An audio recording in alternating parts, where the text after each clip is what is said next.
Hello बच्चों, स्वागत है आप सभी का science and fun 9th 10th 11th के यूट्यूब चैनल पे, जहां हम टीचर्स आपको दिल और दिमाग दोनों से पढ़ाते हैं।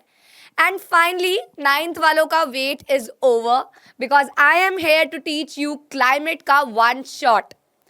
एक्चुअली कल ही मैं अपने कमेंट्स को गो थ्रू कर रही थी एंड एक नहीं दो नहीं कम से कम 8-10 बच्चों के कमेंट्स मैंने एक साथ पढ़ लिए, जहाँ पे उनका कमेंट ये था कि मैम हमारे 3 अक्टूबर को एसएसटी का एग्जाम है एंड हमारा क्लाइमेट चैप्टर आ रहा है, मैम प्लीज़ करवा दो, हमें नहीं समझ आ रहा क्योंकि उसमें बहुत डिलीशन भी हुआ है।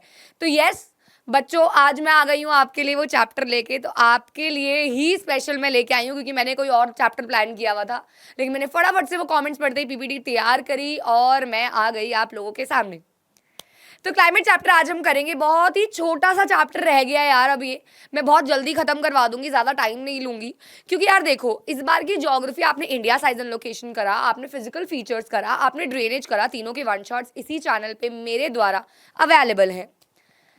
ये तीनों चैप्टर आप मुझसे कर चुके हो, लेकिन आपने इन तीनों चैप्टर में एक सिमिलैरिटी देखी होगी और वो सिमिलैरिटी ये है कि हमें चीज़ों को याद करना पड़ रहा है, हमें उनको मेमोराइज करना पड़ रहा है। तो क्लाइमेट चैप्टर में भी थोड़ा बहुत है, तो बेटा ऐसा ही अफसोस के साथ मुझे कहना पड़ रहा है कि लर्न तो करना पड़ेगा, लेकिन स्टिल जो कंसेप्ट हैं, जो फिलॉसफीज हैं, जो विंड्स के बारे में है, वो I try to explain you the like मेरे तरफ से दी बेस्ट काइंड ऑफ मैं आपको एक्सप्लेन करने की कोशिश करूँगी।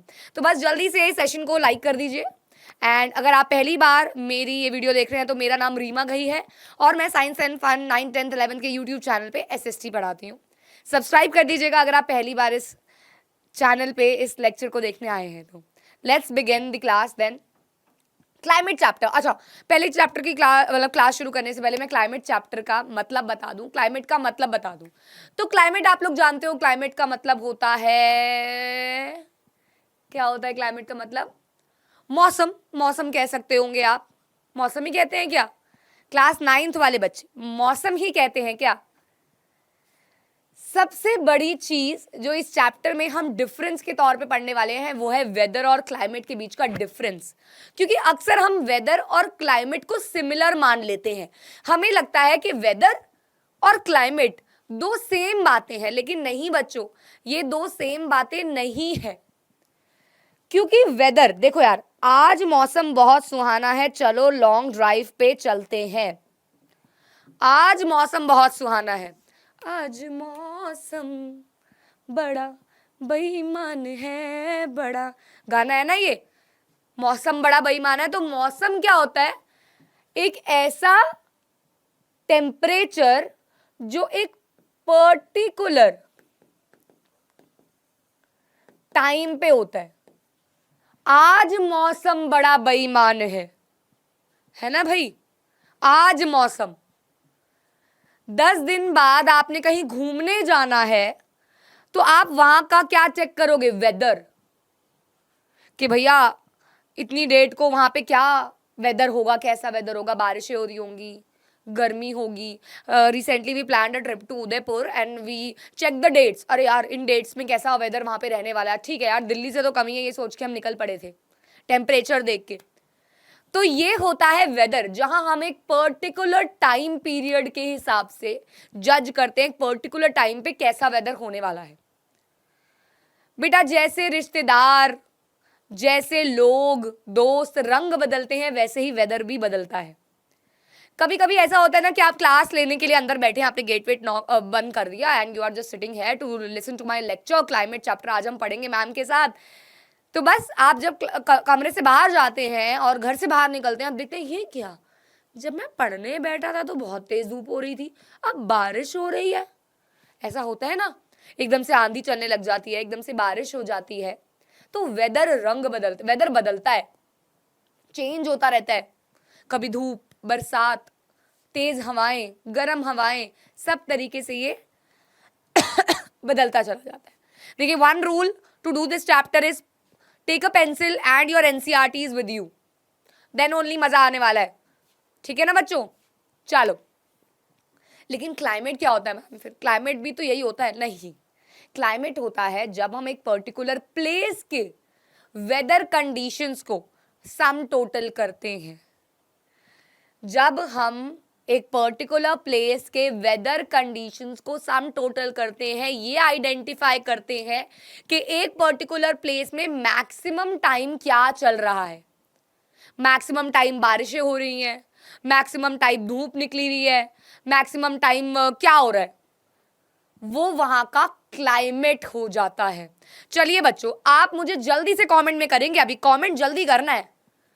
मैं आपको एक स्टेट का नाम लूंगी और आपको बताना है वहां का क्लाइमेट कैसा है। आपको एकदम से जो क्लिक करेगा दिमाग में, स्टेट का, कंट्री का नहीं, स्टेट का। शिमला, जल्दी लिखना है। ये वो है, क्या कहते हैं, रैपिड फायर है ये, जल्दी जल्दी लिखना है आप लोगों को। Shimla, very good. Cold, very good. अच्छा बताइए आप, मुंबई, मुंबई का बताइए। मुंबई से आया मेरा दोस्त, दोस्त तो सलाम करो।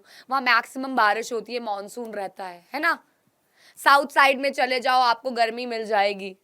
तो यही चीजें जो आपको एकदम से क्लिक कर रही हैं, ट्रिगर कर रही हैं, ये वहां का क्लाइमेट होता है बच्चों, ये वहां का क्लाइमेट होता है। तो this is the basic difference between weather and climate. आओ और एक एक करके पढ़ लेते हैं क्लाइमेट क्या होता है।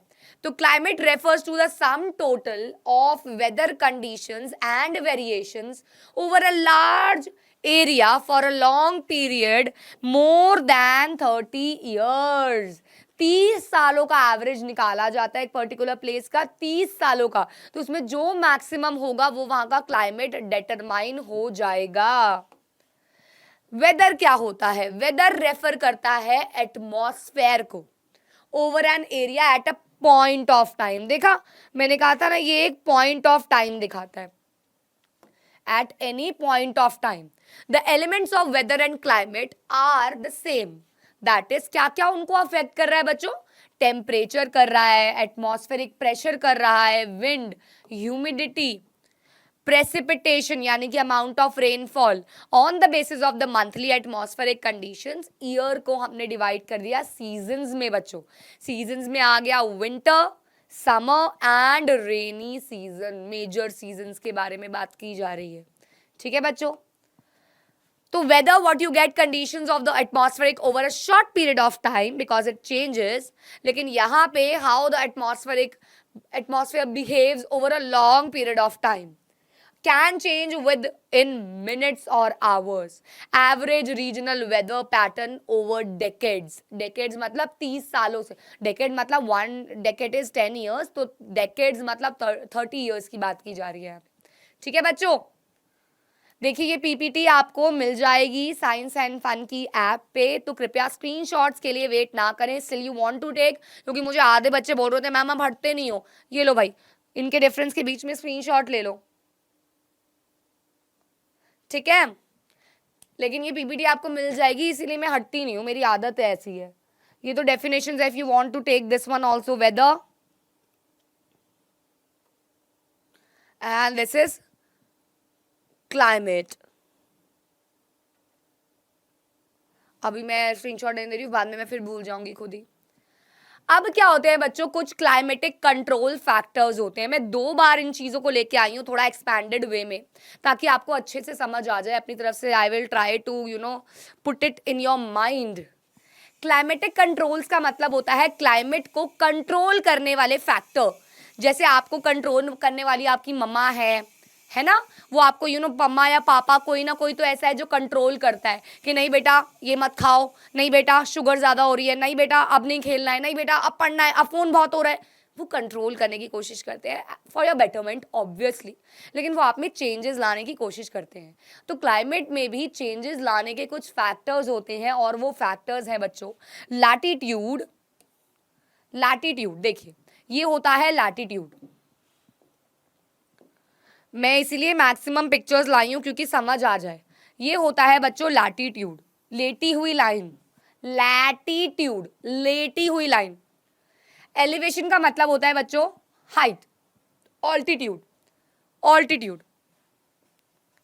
तीसरा है बच्चों प्रेशर एंड विंड, जो प्रेशर लगता है, एयर प्रेशर लगता है। देन है आपका बेटा डिस्टेंस फ्रॉम द सी, कितनी दूर हो आप सी से। फिर आता है आपका ओशन करंट्स, ओशन में आने वाले करंट, ओशन में आने वाली वेव्स। एंड देन लास्ट में आपका आता है रिलीफ फीचर्स। तो इसी एक पिक्चर में आपको सारे के सारे क्लाइमेटिक फैक्टर्स, कंट्रोलिंग फैक्टर्स मिल जाएंगे। हाँ, ऑल्टीट्यूड है, रिलीफ है, लैटिट्यूड है, ओशन करंट्स हैं, विंड्स एंड मासेस हैं, and then distance from the sea है। तो सब आपको इसी पिक्चर में एक दिखाई दे रहा है। ये सारी चीज़ें कैसे अफेक्ट करती हैं, आओ एक एक करके पहले शॉर्ट में और फिर एनसीईआरटी की भाषा में पढ़ेंगे। पहले मेरी भाषा में, फिर एनसीईआरटी की भाषा में। You may have observe that the weather conditions fluctuate very often even within a day, but there is some common pattern over a few weeks or months, that is days are cool or hot, windy or calm, cloudy or bright, wet and dry। तो उसको ही तो हम average निकालेंगे, उसी से हम average निकालते हैं। तो on the basis of the generalized monthly atmospheric conditions, the year is divided into seasons। ये बात हम कर चुके हैं एंड आई एम सॉरी ये वाइट से आ गया, आई डोंट नो, मैंने ई नोट पे इस पीपीटी को लिया, ये वाइट से हो गया, अदरवाइज ये ब्लैक से था तो दिखता आपको और अच्छे से, सॉरी। हाँ, तो ये क्लाइमेटिक कंट्रोल्स फैक्टर्स हैं। You want to take SS, you can. अभी एक एक करके सारे आएंगे, ठीक है। तो आपको पता है कि हमारा जो अर्थ है ना, हमारी जो अर्थ है वो डिवाइडेड है, ऐसे इक्वेटर आता है, देन इक्वेटर होता है, ऊपर आर्कटिक सर्कल होता है, Tropic of Cancer, Tropic of Capricorn, Antarctic Circle. तो इस तरीके से हमारे इक्वेटोरियल डिविजन्स हो रखे हैं हमारे अर्थ में, है ना बच्चों। तो बस मॉनसून क्या होता है बच्चों, the word monsoon is derived from the Arabic word, ये 1 मार्क का क्वेश्चन आ सकता है। अरेबिक वर्ड मौसम, मौसम, मौसम का मतलब क्या होता है, season. Monsoon refers to the seasonal reversal in the wind direction during a year। तो एक पर्टिकुलर ईयर में विंड डायरेक्शंस का चेंज होना, पैटर्न का चेंज होना लेके आता है बारिशें, एक पर्टिकुलर सीजन लेके आता है। तो the climate of India is described as the monsoon type. हमारे भारत देश का जो क्लाइमेट है बच्चों वो हॉट कोल्ड नहीं बल्कि मॉनसून टाइप ऑफ क्लाइमेट है। आप कहोगे ma'am monsoon type of climate, हमारे देश के सदर्न पार्ट में सबसे ज़्यादा रेनफॉल डिटरमाइन की जाती है। In Asia this type of climate is found mainly in the south and the south east. Despite an overall unity in the general pattern, there are precipitable regional variations in climatic conditions within the country. तो बहुत सारे और factors होते हैं, लेकिन हमारे southern part में maximum monsoon देखा गया है, जिसकी वजह से हमारे इंडिया का क्लाइमेट टाइप डिटरमाइन हुआ मॉनसून टाइप। 1 मार्क का question again, monsoon type of climate. Okay, factors affecting climate of India, ये सारे फैक्टर्स हमने देखे। आ जाइए, सबसे पहले हम बात कर लेते हैं लैटिट्यूड की। मैं फिर कह रही हूँ ये मेरी भाषा है, आगे मैं एनसीईआरटी की भाषा में भी आपको लैटिट्यूड ऑल्टीट्यूड सब कुछ समझाने वाली हूँ। सबसे पहले इन पिक्चर से आपको बहुत अच्छे से समझ आएगा, that's why I copied it. मैंने गूगल से उठाया, ऐसे डाला लैटिट्यूड एंड इसमें बहुत ब्यूटीफुल सी पिक्चर्स आई जिससे मैं आपको समझा पाऊंगी। कैसे बच्चों, क्योंकि हमने बात करी लैटिट्यूड की और ये रहा हमारा इक्वेटोरियल रीजन, और अगर आप देख सकते हैं सन की रेज डायरेक्टली पड़ती है इक्वेटोरियल एरिया पे, राइट। हमारे सन की रेज डायरेक्टली पड़ती है इक्वेटर पे। अच्छा, ऐसे हम अर्थ को भी लेके आ सकते हैं ना, ओ वाह, अच्छा ऐसे ही दिखा सकते हैं हम। मेरे को ना ये सीखना पड़ेगा। अब इसको बैक कैसे करें भाई, हेलो भाई, अच्छा चलो अब लग गया, मुझे आ नहीं रहा हटाना। तो बीचों बीच सबसे ज्यादा यहाँ पे क्या जाती है, हीट जाती है। वहीं ऊपर नीचे से अगर आप देखें तो ये धीरे धीरे हल्की हो जाएगी, क्योंकि ये स्कैटर करेगी, दूर तक जाएगी। बेटा आप तक सन की रेज पहुंचती है क्या? अगर पहुंचती होती ना तो खड़े खड़े जल जाते, लेकिन नहीं जलते हो ना, क्यों? क्योंकि बहुत, क्यों नहीं जलते? क्योंकि भाई आप बहुत दूर हो, आप बहुत दूर हो। तो बस due to the curvature of the earth the amount of solar energy received varies according to the latitude. यहाँ पे सीधी पड़ेगी, लेकिन जैसे जैसे आप पोल्स की तरफ जाओगे वो कम होती जाएगी। As a result, the temperature generally decreases from the equator towards the pole. तो पोल की तरफ जाते आते टेम्परेचर जो है वो डिक्रीज करता है. ठीक है. अब बात करते हैं ऑल्टीट्यूड की. ऑल्टीट्यूड का मतलब होता है हाइट. जैसे जैसे आप हाइट ऊपर जाएंगे temperature will fall. Temperature will fall eight oxygen level will fall. तभी तो जो माउंट एवरेस्ट पे चढ़ते हैं वो पीछे सिलेंडर लगा के चढ़ते हैं, है ना. सिलेंडर्स ले लेके चढ़ते हैं क्योंकि जितना आप हाइट पे जाओगे ऑक्सीजन लेवल कम होता रहता है बच्चों. तो as one goes from the surface of the earth higher altitude the atmosphere becomes less dense. Atmosphere less dense हो जाता है जैसे जैसे आप हाइट ऊपर जा रहे हो. The hills are therefore cooler during summer. Question exam में आता है कि why the hills are cooler during summer. क्यों कूलर होते हैं? क्योंकि air density, air pressure decrease करता है जितना आप ऊपर जाओगे. Temperature and air pressure will decrease. It also changes with variation in atmospheric pressure, temperature and humidity. अगर सनरेज निकली हुई है तो धूप होगी, गर्मी होगी, लेकिन कंपैरेटिवली नॉर्दर्न प्लेन से कम होगी. नाउ एयर प्रेशर की अगर हम बात करें बच्चों तो ये है हमारा इक्वेटर, ये रहा. और यहां से देखो आप अलग अलग रीजन्स में इक्वेटर की तरफ हवाएं जा रही हैं, नीचे जा रही हैं, ऊपर जा रही हैं. ये प्रेशर होता है बच्चों, ये प्रेशर लग रहा है, एयर प्रेशर होता है ये. The pressure and wind system of an area depend on the latitude and altitude. जो दो फैक्टर्स हमने अभी पढ़े. Does it influences the temperature and rainfall pattern. क्योंकि आप यहां से हाइट पे भी जा रहे हो, ऑल्टीट्यूड, और आप लैटिट्यूडनल वो सनरेज वाला फिनोमिना भी ध्यान में रख रहे हो. ये दोनों चीजों से विंड्स की डायरेक्शन जो होती है वो रिवर्स होती रहती है, दोनों ही तरीकों से. नाउ डिस्टेंस फ्रॉम द सी. बेटा जी अगर आप समुद्र के पास आराम से बैठे हो, कभी आप में से कौन कौन गोवा, मुंबई या किसी भी कोस्टल रीजन में गया है, केरला गया है, किसी भी कोस्टल रीजन में कभी बैठे हो यार, धूप में भी अगर आप बैठे होते हो समुद्र के पास तो ठंडी ठंडी हवाएं आपके पास आ रही होती हैं. ऐसा क्यों बच्चों? सी ब्रीज, लैंड ब्रीज बचपन में पढ़ा है. Sea breeze, land breeze. क्योंकि जमीन समुद्र से जल्दी गर्म और जल्दी ठंडी होती है. जमीन समुद्र से जल्दी गर्म और जल्दी ठंडी होती है. वहाँ के आसपास का जो क्लाइमेट है, एक्चुअली वेदर है, वो मॉडरेट टाइप ऑफ वेदर रहता है, मॉडरेट रहता है. The sea exerts moderating influence on climate.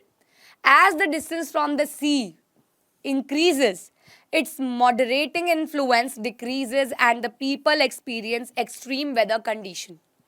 This condition is known as continentality. तो बेटा जी distance from the sea के process को continentality भी बोला जाता है. 1 mark का question again. क्योंकि ये बहुत गर्म होता है summers में and बहुत ठंडा हो जाता है विंटर्स में. इन जनरल अगर मैं सी ब्रीज, लैंड ब्रीज की बात करूं तो यहाँ पे आप सीधा देख सकते हो कि लैंड जो है वो वार्मर है एंड सी जो है वो कूलर है. तो वार्म एयर इधर जा रही है और इसकी कूल एयर इधर आ रही है, तो आपको बढ़िया मस्त एकदम फील हो रहा है. वहीं रात को ज़मीन ठंडी हो गई और ये गर्म हो गया, तब भी हवाएं ठंडी चलेंगी, लेकिन ये सर्कुलेट करेगी. ये गर्म हवा इधर आएगी, इसको ये ठंडा कर देगी, गर्म हवा इधर आएगी, इसको ये ठंडा कर देगी.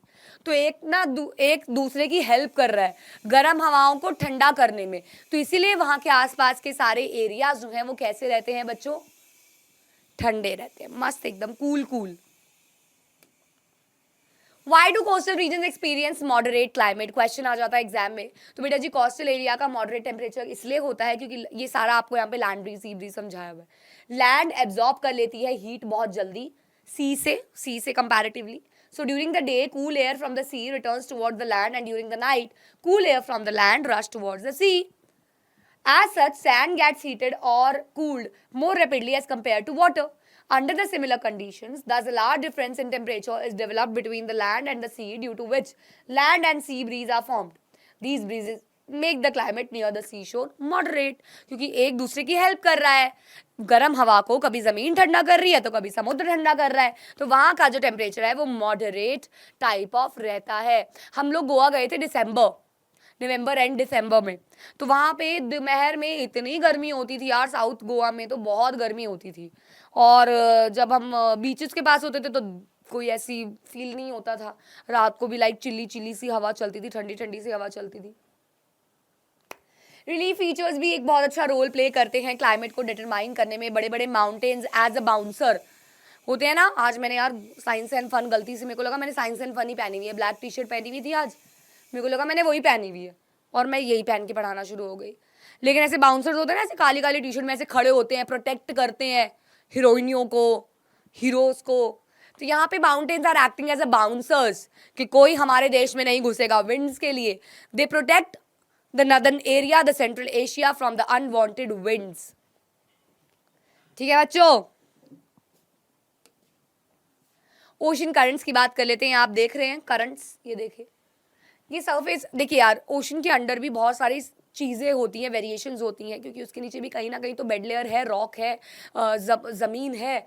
तो ocean currents along with onshore winds affect the climate of the coastal areas. For example, any coastal area with warmer or cold currents flowing past, it will be warmed or cooled if the winds are onshore. Onshore का मतलब होता है बेटा समुद्री तट, समुद्री area. अगर वहाँ की हवाएं और अंदर की कंडीशंस में अगर अंदर की कंडीशन में ओशन करंट्स आर वार्म, तो ऑनशोर विंड्स जो होती हैं वो उसको ठंडा कर देती है। तो ये भी एक पर्टिकुलर एरिया के क्लाइमेट को डिटरमाइन करता है, स्पेशली कोस्टल रीजन्स के। तभी कोस्टल एरियाज के पास का टेम्परेचर भी वैरी करता है एंड डिपेंड करता है ओशन करंट्स के एक पर्टिकुलर जगह के। तो ये आपको मैंने छोटे छोटे वे में, छोटे छोटे नहीं मतलब अपने तरीके से आपको ये सारे के सारे क्लाइमेटिक फैक्टर्स को एक्सप्लेन कर दिया है। अब हम बात करेंगे फैक्टर्स अफेक्टिंग क्लाइमेट को एनसीईआरटी की भाषा में। एनसीईआरटी की भाषा में अगर हम बात करेंगे बच्चों, तो आइए देखते हैं सबसे पहले लैटिट्यूड को। सबसे पहले लैटिट्यूड में क्या कह रहे हैं, सबसे पहले लैटिट्यूड में हम क्या कह रहे हैं, आइए देखते हैं।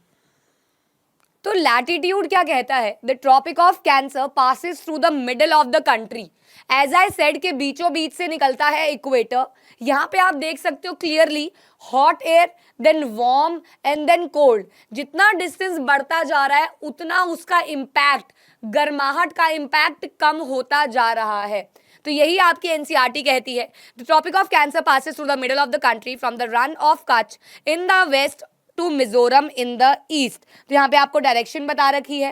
Half of the country lying south of the Tropic of Cancer belonging to tropical area.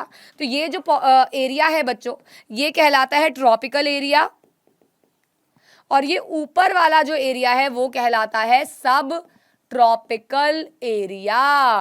ठीक है, तो बस हमारे यहाँ पे इसलिए दोनों तरीके के क्लाइमेट पाए जाते हैं, ट्रॉपिकल एंड सब ट्रॉपिकल, क्योंकि हमारे यहाँ पे दोनों एरियाज हैं। अब हम बात करें ऑल्टीट्यूड की, तो एनसीईआरटी कहती है India has mountains in the north which has an average height of about 6,000 meters. India के पास वास्ट कोस्टल एरियाज भी हैं जहाँ पे एलिवेशन है about 30 meters only. The Himalaya prevent the cold wind from entering the Central Asia, and it is because of these mountains that this subcontinent experiences comparatively milder winters. अब देखिए question time. क्यों हमारे सब continent में milder winters होती हैं? Milder क्यों होती हैं बच्चों? क्योंकि जो हमारे यहाँ पे हिमालयाज हैं वो एक्ट करते हैं एज अ बैरियर, और ये प्रिवेंट करते हैं मॉनसून विंड्स को सेंट्रल एशिया तक पहुंचने के लिए। तो दिस इज द सिंपल सा answer, pressure and winds. Now what is pressure and winds बच्चों? Again, the climate and associated weather conditions in India are governed by the following atmospheric pressure. Pressure and winds, upper air circulation क्योंकि वो भी pressure लगाता है, and western cyclonic disturbances जो कि delete हो चुका है आपके बुक से। तो यहाँ पे सबसे पहले मैं आपको समझाना चाहूंगी कोरियोलिस फोर्स क्या होता है। तो बच्चों कोरियोलिस फोर्स क्या होता है? जब अर्थ रोटेट करती है तो वो एक फोर्स लगाती है, एक इम्पैक्ट डालती है, उसे बोला जाता है कोरियोलिस फोर्स। मैं आपको समझाती हूँ, जस्ट अ सेकेंड, मैं आपको समझाती हूँ। देखिए मैं ऐसे खड़ी हूँ, हाथ बाहें फैला के खड़ी हूँ, ठीक है। अब मेरे आगे यहाँ पे दो बच्चे खड़े कर दीजिए आप, और मैं ऐसे रोटेट कर रही हूँ, तो उनके मुंह पे चपेड़े लगेंगी बच्चों, उनके मुंह पे थपेड़े लगेंगी, और मैं और तेज घूमूंगी घूमूंगी घूमूंगी तो बहुत तेज लगेगी। सही कह रही हूँ कि गलत कह रही हूँ?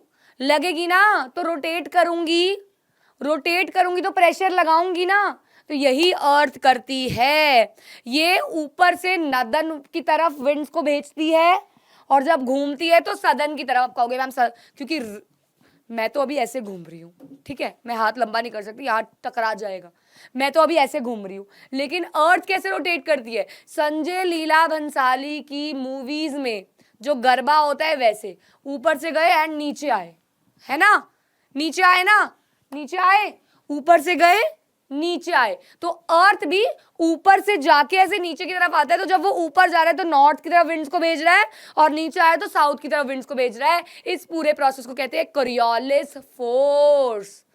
Coriolis force, an apparent force caused by the earth's rotation. The Coriolis force is responsible for deflecting wind towards the right in the northern hemisphere and towards the left in the southern hemisphere। और इसे हम फेरेल्स law भी बोलते हैं बच्चों, फेरेल्स law भी कहलाता है कोरियोलिस फोर्स, फेरेल्स लॉ, ठीक है बच्चों। चलिए अब हम बात करते हैं सीजन्स के बारे में। सीजन्स, पता नहीं यार इस पे लेते ही सारे कलर बदल गए। इतना क्लियर है आप लोगों को? सीजन्स,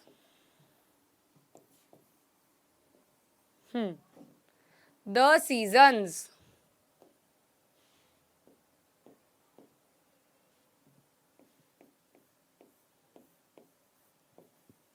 मैं भी तो पतला वाला पेन यूज कर रही थी, अब दिखेगा, पता नहीं कलर ही चेंज हो गए सारे। हाँ, द सीजन्स, ठीक है, लेट्स बिगिन। तो बेटा जी सबसे पहले हम बात करने वाले हैं कोल्ड वेदर सीजन के बारे में। अरे यार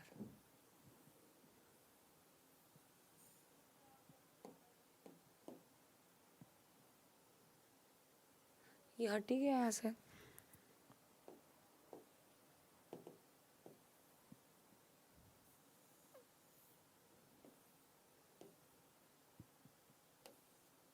एक सेकेंड,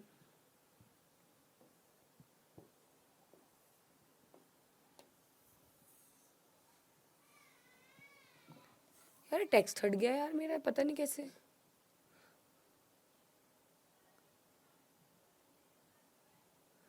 ब्लैक से लिखा हुआ है, एक सेकेंड ना, मिनिमाइज कर देते हैं और इसको हम अभी आपके लिए पीपीटी पे खोल देते हैं। आई am really sorry for this.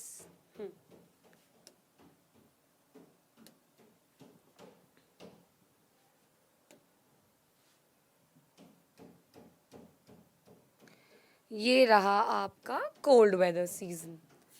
मैं यहाँ से बढ़ा देती हूँ ये वाला। कोल्ड वेदर सीजन का मतलब होता है बेटा जी ये बनता है, ये आना शुरू होता है मिड ऑफ नवंबर से in northern India and stays till February. November में आती हैं ठंड, ठंडी हवाएं, ठंड शुरू हो जाती है एंड फेब्रुअरी तक हमारे यहाँ पे रहती है। टेम्परेचर जो है डिक्रीज करने लग जाता है साउथ टू नॉर्थ की तरफ। डेज आर वार्म, दिन थोड़े गर्म होते हैं लेकिन रातें कंप्लीटली ठंडी हो जाती हैं। Frost is common in the north, मतलब कि स्नोफॉल होना, फ्रॉस्ट होना and highest slope of Himalayas में स्नोफॉल एक्सपेक्टेड होती है। North east trade winds prevail over the country. In the northern India, a feeble high pressure region develops with light winds moving outwards from this area। तो basically ठंडी ठंडी bridge चलती है, अच्छा खासा वेदर हो रखा होता है। ठीक है बच्चों, तो ये था आपका कोल्ड वेदर सीजन। अब हम बात करेंगे हॉट वेदर सीजन के बारे में। तो यार हॉटनेस की बात हो रही है, गर्मी की बात हो रही है, तो नौरा जी को हम भूल नहीं सकते हाई गर्मी वाली चीज से, है ना भाई, हाई गर्मी।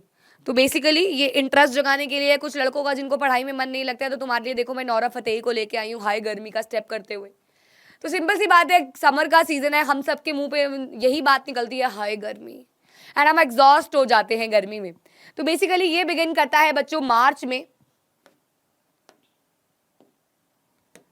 March to May, the summer months experience rising temperature and falling air pressure in the northern part of the country।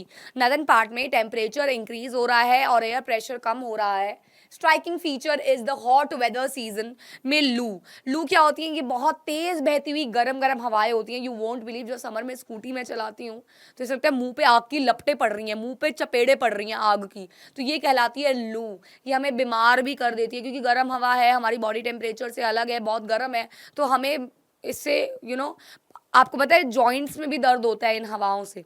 Joints में भी दर्द होता है। आप रोज गर्मी में निकलो स्कूटी चला के उन हवाओं को लो तो आपकी बॉडी पेन भी करती हैं। तो ये होती है लू, एंड ये मिस नहीं करना है, हाई गर्मी भूलना नहीं है, ठीक है ना। चलिए, the storms are common and some time may bring light rain and cool breeze. Okay, ये तो होता ही है, ये तो होता ही है। गर्मी में भी तो बारिशें होती हैं, हल्की हल्की फुहारें आती हैं। तो during summer sometimes localize thunderstorm भी होते हैं along with violent wind and torrential downpours accompanied by hail, यानी कि ओले। ओले भी पड़ते हैं, इसको बोलते हैं काल बैसाखी इन वेस्ट बंगाल। इस पर्टिकुलर सीजन को बोलते हैं जो हवाएं चल रही हैं, थंडरस्टॉर्म हो रहा है और वैसे समर है, काल बैसाखी बोला जाता है। और वहीं प्री मानसून शावर्स जो केरला एंड कर्नाटका में प्रिवेल करते हैं और हेल्प करते हैं मैंगोज को पकने में, राइपनिंग ऑफ मैंगोज को करने में, वो कहलाते हैं mango showers. 1 mark a question for Kal Baisakhi and mango showers. Mango showers are the pre monsoon showers which occur in Kerala and Karnataka and they help in early ripening of mangoes। तो ये कहलाते हैं मैंगो शावर्स, ठीक है। तो यहाँ पे भी गर्मी की बात थी, तो हाई गर्मी इसलिए चल रहा है, कैरी फॉरवर्ड हुआ है। अब हम बात करते हैं एडवांसिंग मॉनसून के बारे में, आते हुए मॉनसून के बारे में। तो बेटा जी एक और फिनोमेना है जहाँ पे हम बात कर रहे हैं मॉनसून की टेंडेंसी की, जहाँ ब्रेक्स रेनफॉल होती है यानी कि रुकती हैं, इसीलिए उस टाइम पे होते हैं wet and dry spells. Wet spells का मतलब होता है बारिशें एंड ड्राई स्पेल्स का मतलब होता है जो ब्रेक्स इन मॉनसून होता है। क्या पूरे दिन बारिश होती रहती है, क्या पूरे महीने बारिश होती रहती है? नहीं, उनके ब्रेक्स को बोलते हैं ड्राई स्पेल्स। तो यहाँ आप देख सकते हो ये मॉनसून ऑफ इंडिया का पूरा मैप है। बेसिकली नॉर्मल है ये red red dotted lines and actual है ये green green dotted lines with dates. बिल्कुल बेटा एकदम से उठ के नहीं आ जाती हैं मॉनसून, अलग अलग एरियाज में अलग अलग डेट से स्टार्ट होती हैं। तो यही इस मैप में बताया भी गया है। तो monsoon rains takes place only for a few days at a time. They are interspread with rainless intervals. तो बीच बीच में बिना बारिशों के भी टाइम पीरियड आते रहते हैं। ये जो ब्रेक्स होते हैं मॉनसून में, ये बेसिकली मॉनसून ट्रॉफ के मूवमेंट की वजह से होते हैं। मॉनसून ट्रॉफ मतलब मॉनसून की हवाओं का ग्रुप, झुंड, ट्रोव चल रहा है, जो उड़ता हुआ चल रहा है और जहां जहां जा रहा है वहां बारिशें कर रहा है। तभी तो देखो ना टाइम पीरियड इज डिफरेंट। 1 जून, 5 जून, 10 जून, 15 जून, ये डिफरेंट है। These depressions from at the head of the Bay of Bengal and cross over to the mainland. The depressions follow the axis of the monsoon trough of low pressure. तो basically this is the region, मैंने कहा था south side में सबसे ज़्यादा monsoon prevail करता है। तो ये रहा प्रॉपर रीजन जहाँ पे ये मानसून हो रहा है, हवाएं दिखा रही हैं। The north eastern parts of the country receive heavy rainfall. ये 1 मार्क का क्वेश्चन बहुत इंपॉर्टेंट है बच्चों। मेसिनराम मेघालय में सबसे ज्यादा हाईएस्ट रेनफॉल होती है पूरे वर्ल्ड में। मेसिनराम जो मेघालय है वहां सबसे ज्यादा बारिशें होती हैं पूरे वर्ल्ड में। Also as we go from the east to the west side जो रेनफॉल है वो डिक्रीज करती है, जैसे कि राजस्थान, गुजरात, यहाँ पे बहुत कम बारिशें होती हैं। Rain does not fall continuously during the monsoon season. Thus, there are dry spells and wet spells. Monsoons are uncertain and irregular. कभी आएंगे तो इतने आ जाएंगे कि दिल्ली को सही में झीलों का शहर बना के निकल लिए, है ना भाई। इतनी बारिशें हुई, ऋषिकेश का हाल देखो, लैंडस्लाइड्स हो रही हैं अलग अलग जगहों पे, शिमला का हाल देखो। तो आएंगी तो बहुत ही बुरी तरीके से आ जाती हैं, जाती हैं तो डिपेंड्स, बहुत अनसर्टेन है। रिट्रीटिंग मॉनसून का मतलब होता है मॉनसून का जाना। अच्छा जी, आप भी पढ़ाएंगी, मक्खी भी पढ़ा रही हैं। मॉनसून का जाना, by the beginning of the October the monsoon withdraws from north northern plains. Bye bye हो जाते हैं नदर्न प्लेन से अक्टूबर तक। The south west monsoon winds weaken and start withdrawing gradually. तो धीरे धीरे धीरे धीरे अब बारिशों का होने का खत्म होने का समय आ जाता है। अब देखो यार ये सारी चीज़ें तो लर्न करने वाली है ना, कब आ रही हैं कब जा रही हैं, चाहे वो हॉट सीजन हो, चाहे वो कोल्ड सीजन हो, चाहे वो मानसून सीजन हो। तो ये थोड़ी सी लर्निंग चीज़ें हैं। The months of October November form a period of transition. Yes बेटा, ये बहुत ही एक इंपॉर्टेंट बात है क्योंकि we are standing in October now. It's 1 October when I am recording, it's 2 October when you are watching this. तो October में हम आ चुके हैं. October month is known as the transitional month. Not that TikTok reels वाला transition किया और लड़की हीरोइन बन गई एकदम से. नहीं नहीं, वो वाला ट्रांजिशन नहीं. ये ट्रांजिशन है summer season two winter season का. और यहाँ पे दोपहर में अक्टूबर को कहा जाता है पहली बात तो ट्रांजिशनल मंथ, क्योंकि फर्स्ट 15 डेज जो होते हैं वो एक्चुअल ट्रांजिशन दिखाते हैं, जिसमें दोपहर में बहुत तेज सड़ी धूप होती है लेकिन रातों को ठंड होना शुरू हो जाती है. The retreat of the monsoon is marked by clear skies, rise in temperature, क्योंकि जब मानसून जाते हैं तो एक बार फिर से धूप गर्मी आती है, समर आती है, और फिर विंटर्स की शुरुआत होती है. While day temperatures are high, nights are cool and pleasant. The land is still moist. Precipitation थोड़ी बहुत फिर भी रह जाती है. तो owing to the conditions of high temperature and humidity, the weather becomes rather oppressive during the day. This is commonly known as October heat. इसी time period में अक्टूबर में जो गर्मी होती है दोपहर में उसे कहा जाता है October heat. In the second half of the October, the mercury begins to fall rapidly. अब नेक्स्ट हाफ में अक्टूबर के टेम्परेचर जो है वो डिक्रीज करने लगेगा. The low pressure conditions over northwestern India get transferred to the Bay of Bengal by early November. This shift is associated with the occurrence of cyclonic depressions which originate over the Andaman Sea. ये जो cyclones होते हैं वो generally eastern, देखो coastal areas में cyclones आना is like common. Cyclones आते रहते हैं, बहाव तेज होते रहते हैं और डिस्ट्रक्शंस भी होती रहती हैं. The bulk of the rainfall of the Coromandel coast is derived from the depressions and cyclones. Next is the last topic of the chapter, yet the most important one, the 5-marker one, is monsoon as a unifying bond. Monsoon as a unifying bond का मतलब होता है monsoon जो सबको unify करके रख रहा है, सबको जोड़ के रख रहा है. तो बच्चों मॉनसून जो होता है उसका बहुत ही अच्छा एक इम्पॉर्टेंट इम्पैक्ट होता है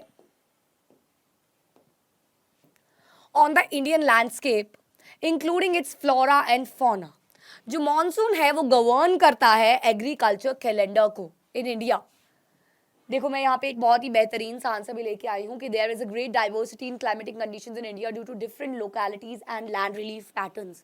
हमारे यहाँ बहुत डिफरेंट चीज़ें हैं, लेकिन ये डाइवर्सिटीज़ जो है वो मॉनसून से जुड़ी हुई हैं. इंडियन लैंडस्केप में एनिमल हो गया, प्लांट लाइफ हो गया, इवन द एग्रीकल्चर कैलेंडर हो गया, और लोगों के रहने का रहन सहन हो गया, साथ ही साथ फेस्टिविटीज़ हो गया. ये सब मॉनसून के आसपास इर्द गिर्द घूमती हैं. Year after year, people of India from north to south, from east to west, eagerly await for the arrival of monsoon. Farmers तो नाचते हैं जब बारिश आती है क्योंकि उनको लगता है अब उनकी खेतों में पानी आएगा, इरिगेशन होगी. The seasonal alteration of the wind system and the associated weather conditions provide rhythmic cycle of season. Monsoon की वजह से ही ये rhythm जो है वो बना रहता है. साथ ही साथ even the uncertainties of rain and even distribution are very much typical of the monsoon. These monsoon winds bind the whole country by providing water to set the agricultural activity in motion. River valleys जो carry करते हैं water को वो भी एक particular area से connected होते हैं. मानसून के आने की वजह से बहुत ही सूखी हुई रिवर, सूखी हुई लेक्स भी वापस पानी भर जाता है उनमें. That's why monsoon is considered as a unifying bond. क्योंकि ये 5 नंबर में आता है इसलिए मैंने ये क्लिप लगाई थी ताकि आपको एग्जैक्टली पॉइंट्स मिल जाए. 1 2 3 4 5 6 7 8 प्रॉपर 8 पॉइंट्स है. You can learn any 5 of them, क्योंकि 5 मार्क्स से ऊपर का क्वेश्चन आता नहीं है हमारे मार्किंग स्कीम के according.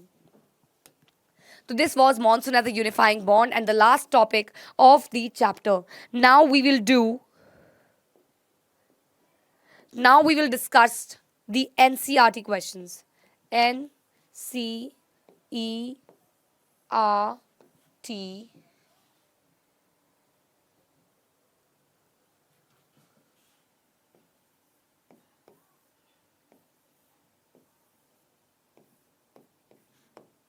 questions.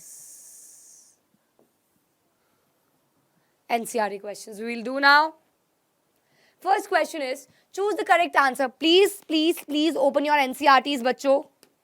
Open your NCERTs.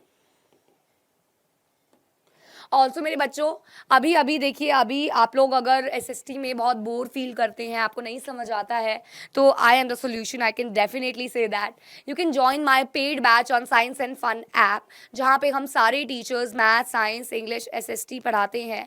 और अभी नए नए फास्ट ट्रैक कोर्सेज हमारे ऐप पे लाइव हुए हैं, जहाँ पे आप कंप्लीट सिलेबस कर सकते हो, स्टार्ट टू एंड आप कंप्लीट सिलेबस इसमें अंदर कर सकते हो। काफ़ी हैवी डिस्काउंट्स चल रहे हैं अभी फिलहाल। आप इस चैनल पे जाएंगे, क्लिक करेंगे तो ऊपर आपको मिल जाएगा आशु सर की प्यारी सी फोटो के साथ सारे आपको कोर्सेज के डिस्क्रिप्शन मिल जाएगा कि कौन सा कोर्स है, क्या कराया जा रहा है। लाइव क्लासेस होती हैं जहां हम आपको लाइव पढ़ाते हैं। ऑल्सो आपको वहाँ पे डाउट सेशंस होते हैं। ऑल्सो आपको वहाँ पे नोट्स मिलते हैं, हमारे पर्सनल ऑफलाइन वाले नोट्स आपको वहाँ पे जल्दी पीपीटीज मिल जाती हैं और पेड बैच की थोड़ी सी डिफर करती हैं। साथ ही साथ वहाँ पे class test, MCQ test, assertion reasons, everything is explained in काफ़ी अच्छे से। तो वो भी आप ज्वाइन कर सकते हो। स्टिल हम यूट्यूब पे भी बहुत दिल और दिमाग से पढ़ाते हैं, और आपने देखा ही है, मैं तो आपके सामने डांस भी कर दिया कोरियोग्राफी फोर्स समझाने के लिए, गरबा भी कर दिया। तो वो हम यूट्यूब पे भी पढ़ाते हैं। If you are not interested in paid batch, you can do it here only. हम हर वीक आपको एक चैप्टर दे रहे हैं। मेरा हर वीक मंडे को चैप्टर आता है रिकॉर्डेड, तो वो आपको मिस नहीं करना है। मैं आपको बिल्कुल पैटर्न से चला रही हूँ। लेकिन please it's high time now, choose a teacher. एक टीचर चूज कर लीजिए एंड बस उसका हाथ पकड़ लीजिए, उसके पैटर्न के हिसाब से चलिए, इधर उधर मत भागिए। It's high time now. It's October. We are about to give our exams in February. So we have to do, and we have to stick to a teacher, and we have to blindly follow that teacher, so that हम लोग एक particular जगह से हम SST पढ़ रहे हैं, हम साइंस पढ़ रहे हैं, हम इंग्लिश पढ़ रहे हैं, हम मैथ्स पढ़ रहे हैं, तो ऐसे आप लोग पकड़ लीजिए टीचर्स को, एंड देन उन्हीं के बनाए हुए पैटर्न्स के अकॉर्डिंग आप चलिए। I would just highly suggest. बाकी हाँ, हो सकता है कभी आपको कोई पर्टिकुलर चैप्टर चाहिए और मैंने वो ना कराया, then you can go anywhere, but आप मुझे कमेंट्स में ज़रूर बता दिया कीजिए कि मैम प्लीज़ अब ये वाला चैप्टर करा दो। देखो क्लाइमेट भी मैं आप लोगों के कमेंट्स पढ़ के ही लेके आई हूँ। चलिए, which one of the following places receives the highest rainfall in the world? तो बेसिकली अभी आंसर मैंने बताया था आपको, मैसनराम इज द प्लेस जहाँ पे सबसे ज़्यादा हाईएस्ट रेनफॉल होती है। Wind blowing in the northern plains in, अच्छा जेट स्ट्रीम्स आर डिलीटेड, मैं बता दूं, jet stream are deleted, ITCZ is deleted, El Nino is deleted, western cyclonic is deleted. Indian monsoon का जो टॉपिक है वो पूरा डिलीट हो चुका है, उसके अंदर के सारे हेड्स भी डिलीट हो चुके हैं। तो अगर आपकी पुरानी बुक है और आपको लग रहा है कि मैंने तो ये टॉपिक ही नहीं कराया है, तो actually that topic is deleted, वो डिलीट हो चुका है। The wind blowing in the northern plains is in summer is known as लू, उसे कहते हैं लू। Monsoon arrives in India approximately in early June. Which one of the following characteristics of the cold weather season in India? Warm days and warm nights, warm days and cold nights, cool days and cold nights, cool days and warm nights. तो of course दिन गर्म होते हैं और रातें होती हैं थोड़ी सी ठंडी। Okay, what are the factors affecting the climate of India? तो there are 6 factors, यहाँ पे 3 ही लिखे हैं, आप और भी लिख सकते हैं। Distance from the sea, ocean currents,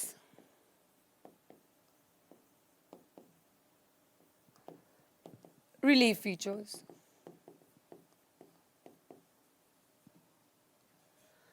Why does India have a monsoon type of climate? क्योंकि हमारे सदर्न एरिया में सबसे ज़्यादा देखा गया है कि बारिशों का माहौल रहता है, एंड बेसिकली क्लाइमेट डिटरमाइन किया जाता है वेदर कंडीशंस को सम टोटल करके ओवर 30 ईयर्स। तो उस अकॉर्डिंग हमारे देश का जो क्लाइमेट है वो डिसाइड किया गया, मॉनसून टाइप ऑफ क्लाइमेट, और यही बात अंग्रेजी में यहाँ पे लिखी हुई है। Which part of India does experience the highest diurnal range temperature and why? तो बेटा जी जो रीजन्स हैं नॉर्थ वेस्टर्न पार्ट के, the reason behind this effect is the Thar desert. Moreover, this region does not have an ocean to moderate the temperature. Diurnal temperature का मतलब होता है दिन में बहुत गर्मी और रात को बहुत सर्दी। Highest temperature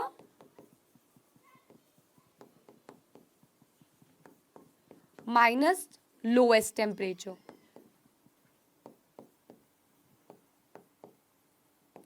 is basically diurnal range. Which winds account for rainfall along the Malabar coast? तो basically southwest monsoon winds are responsible for the same. Define monsoon को define करना है, and आप breaks in monsoon को बताएंगे, जो dry spells की बात मैंने अभी आपसे की थी। देन आ जाएगा आपका मॉनसून को यूनिफाइंग बॉन्ड क्यों कहते हैं, तो अभी मैंने आपको जो क्लिप दिखाई उससे पूरा समझाया, same to same answer you can write है। रीजन बताना है, seasonal reversion of wind direction take place over the Indian सब continent.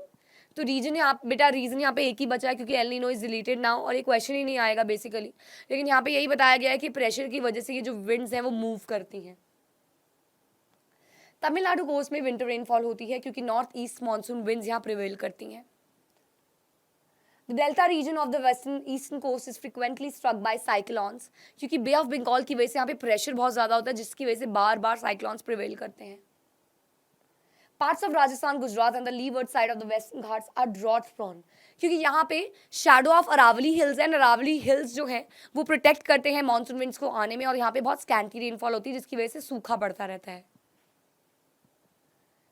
Regional variations in the climatic conditions of India with the help of suitable examples. तो यहाँ आपको बताना है the cold weather season begins in mid-November in northern India and stays till February. December and January are the coldest months in the northern part of India. Temperature decreases from south to north. The average temperature of Chennai on the eastern coast is between 24 to 25 degrees Celsius, while in the northern plains it ranges between 10 to 15 degrees Celsius. Days are warm and nights are cold. Frost is common in the north part. तो आपको यहाँ पे area wise हमने cold weather season का बताया। Then March में highest temperature होता है about 38 degree Celsius record on the Deccan plateau. April में टेम्परेचर जो है गुजरात और मध्य प्रदेश का इज 42 डिग्री सेल्सियस। मई में टेम्परेचर जो है वो 45 हो जाता है कॉमन नॉर्दर्न वेस्टर्न पार्ट्स में कंट्री के। पेनिनसुलर इंडिया में टेम्परेचर जो है वो remain lower due to the moderating influence of the oceans, यानी कि कोस्टल एरियाज में। तो आपको अलग अलग एरिया वाइज यहाँ पे एक्सप्लेन करना था।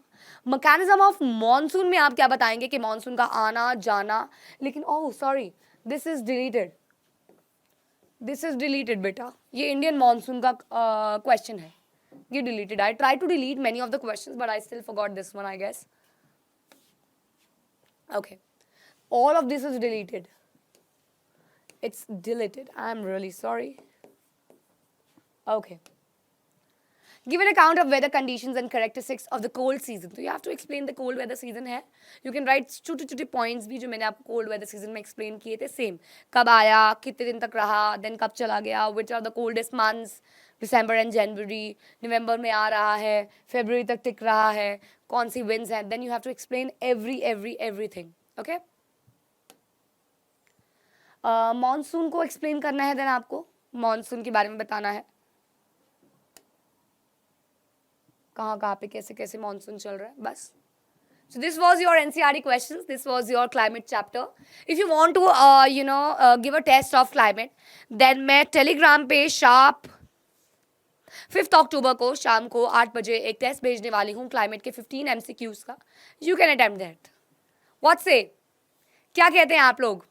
या हम एक काम करते हैं, हम ये जो कॉन्टेस्ट है, ये जो क्वेश्चंस हैं, ये मैं साइंस एंड फन की यूट्यूब चैनल पे ही कम्युनिटी पोल में डालूंगी and you have to click the correct answer.